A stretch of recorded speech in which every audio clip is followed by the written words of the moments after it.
చాలా వరకు ధ్వంసమైనట్లుగా మనకు కనపడుతోంది. ఇదిగో మీరు చూస్తున్నారు, ఇజ్రాయెల్ దాడులు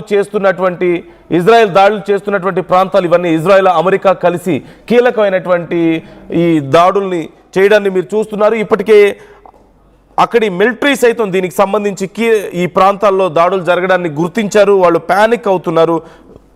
చూడొచ్చు, ఇదిగో క్వామ్ మీకు కనిపిస్తుంది. అలాగే ఇస్ఫహాన్ చాలా కీలకమైనటువంటి ప్రాంతం ఇరాన్కి. సో ఇస్ఫహాన్, అలాగే టెహ్రైన్ వాళ్ళ రాజధాని ప్రాంతం, కర్జ్ ఆ ప్రాంతంలో కూడా తీవ్రమైనటువంటి దాడులు జరుగుతున్నాయి. అలాగే కెర్మాన్ షాహ్ ఆ ప్రాంతంలో అలాగే ఖొరంబాద్ అనే ప్రాంతాల్లో కూడా ఈ దాడులు జరుగుతున్నట్లుగా మనకు కనిపిస్తుంది.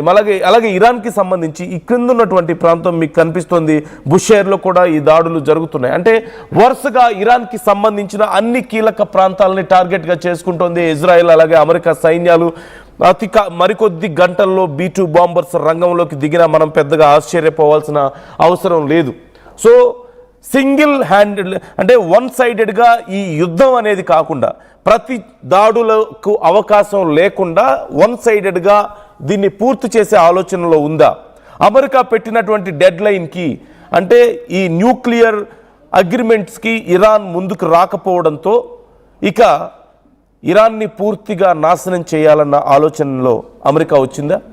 దానికి ఇజ్రాయెల్ తమ పూర్తి స్థాయి సపోర్ట్ని ఇస్తుంది. ఇజ్రాయెల్ ఎప్పటి నుంచో వేచి చూస్తోంది ఇలాంటి ఒక అవకాశం కోసమే.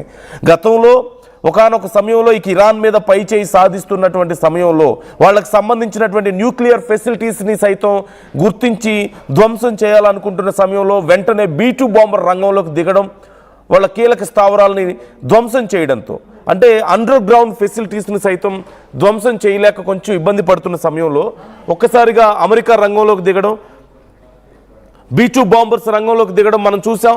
ఇప్పుడు మరొకసారి రెండు దేశాలు కలిసి దాడి చేస్తున్నాయా?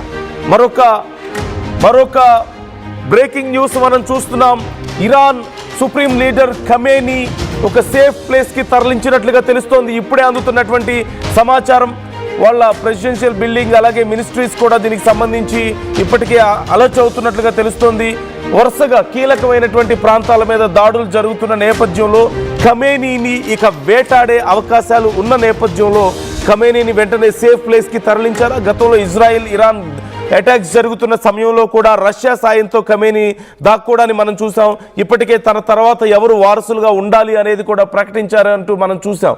అయితే ఖమేనీ అడ్డు తప్పుకుంటే తప్ప పూర్తిగా మనం విజయం సాధించినట్లు కాదు అంటూ వీళ్ళు భావిస్తున్నారు. ఈ నేపథ్యంలోనే ఖమేనీని లేపేయడానికి ఇక ప్లాన్ చేసుకున్నారు, వెంటాడుతున్నట్లుగా తెలుస్తోంది. ఇప్పటికే ఇజ్రాయెల్ ఇంటెలిజెన్స్ వ్యవస్థ, మరోవైపు అమెరికా ఇంటెలిజెన్స్ వ్యవస్థలు కూడా ఈ రంగంలోకి దిగాయి. ఖమేనీ మీద ఒక సీక్రెట్ ఆపరేషన్ని చేయడానికి ప్లాన్ చేస్తున్నట్లుగా తెలుస్తోంది. ఓ పక్క ఆర్మీని, ఇరాన్కి సంబంధించినటువంటి కీలకమైనటువంటి ఇంటెలిజెన్స్ వ్యవస్థ అంతా కూడా ఇటు జరుగుతున్నటువంటి దాడుల మీద ఫోకస్ చేస్తున్న సమయంలో ఖమేనీ మీద అటాక్ చేసేందుకు ప్లాన్ చేస్తున్నారా అనేది మనకి చాలా క్లియర్గా అర్థమవుతుంది. ఇప్పటికే ఖమేనీని సీక్రెట్ ప్లేస్కి తరలించినట్లుగా, బంకర్లోకి తరలించినట్లుగా తెలుస్తుంది. గతంలో యుద్ధం జరిగిన సమయంలో కూడా అతి కొద్ది మందికి మాత్రమే అందుబాటులో ఉండి ఎలాంటి డిజిటల్ గ్యాడ్జెట్స్ని వాడకుండా, ఎలాంటి సమాచార సేకరణకు ఉపయోగించేటువంటి గ్యాడ్జెట్స్ని ఏమీ వాడకుండా, no cell phones, no satellites, no nothing, వీటన్నిటికీ దూరంగా ఉంటూ ఖమేనీ ఎలాగైతే కొన్ని రోజుల పాటు తప్పించుకొని తిరిగాడో మరొకసారి అలాగే అండర్ గ్రౌండ్కి వెళ్ళిపోతున్నాడా? ఇప్పుడు అందరికీ వచ్చేటువంటి అతిపెద్ద ప్రశ్న, ఇప్పుడున్నటువంటి పరిస్థితుల్లో ఒక దేశాన్ని నామరూపాలు లేకుండా చేస్తే ఏం జరుగుతుంది? ఒకవేళ అటువైపు నుంచి రష్యా ఎంటర్ అయితే పరిస్థితి ఏంటి? మూడో ప్రపంచ యుద్ధానికి దారి తీయబోతుందా? ఉన్నట్టుండి ఇరాన్ మీద ఈ మెరుపు దాడులకు కారణం ఏంటని మీరు అనుకుంటున్నారు? ఇరాన్ రాజధాని టెహ్రాన్లో ఈ భారీ పేలుళ్ళు మనం చూస్తూనే ఉన్నాం. ఈ నేపథ్యంలో ఇప్పటికే సుప్రీం లీడర్ ఖమేనీని బంకర్కి తరలించినట్లుగా తెలుస్తుంది. టెహ్రాన్ నుంచి ఒక సేఫ్ ప్లేస్కి వాళ్ళు తీసుకువెళ్లారు. చాలా క్లియర్గా మనకు అర్థమవుతుంది. మరోవైపు ఈ వరుస దాడుల తీవ్రత పెరుగుతున్నట్లుగా తెలుస్తోంది. ఇరాన్ తమ శక్తిని కోల్పోతుంది. తిరిగి ప్రతి దాడులు చేసేటువంటి పరిస్థితులు కూడా కనిపించడం లేదు. ఇప్పటికే రష్యాని నెక్స్ట్ అప్రోచ్ అయ్యే అవకాశాలు కనిపిస్తున్నాయి. ఒకవేళ రష్యా ఇప్పుడున్న పరిస్థితుల్లో ఇరాన్కి తమ మద్దతుని ఇవ్వగలుగుతుందా అనేదే అతిపెద్ద ప్రశ్న. ఒకవేళ రష్యా రంగంలోకి దిగే అవకాశం ఉందా అమెరికాకి ఆపోజిట్గా? మరోవైపు చైనా సైతం ఈ విషయాన్ని ఇప్పటికీ అబ్జర్వ్ చేస్తోంది. గతంలో జరిగినటువంటి దాడుల విషయంలో కూడా చైనా కొంత ఆందోళన వ్యక్తం చేసినటువంటి పరిస్థితి మనం చూసాం. అమెరికాకి ఆపోజిట్గా ఓవైపు చైనా, మరోవైపు రష్యా రంగంలోకి దిగుతుందా? ఈ విషయంలో భారత్ స్టాండ్ ఎలా ఉండబోతోంది? మూడో ప్రపంచ యుద్ధానికి ఈ పరిస్థితులు దారి తీయబోతున్నాయా అనేది చాలా కీలకమైనటువంటి పరిస్థితి మనం చూస్తున్నాం. ఇదిగో అప్డేట్ మనకు కనిపిస్తోంది. Iran Supreme Leader Ayatollah Ali Khamenei has been evacuated from the Tehran and moved to a secure compound అంటూ వాళ్ళు ఒక ట్వీట్ చేయడానికి కూడా మనం చూస్తున్నాం. Meanwhile, the US has launched joint strikes with Israel on Iran. Iran మీద Israel అలాగే US కలిసి ఈ భీకర దాడులకు పాల్పడుతుంది.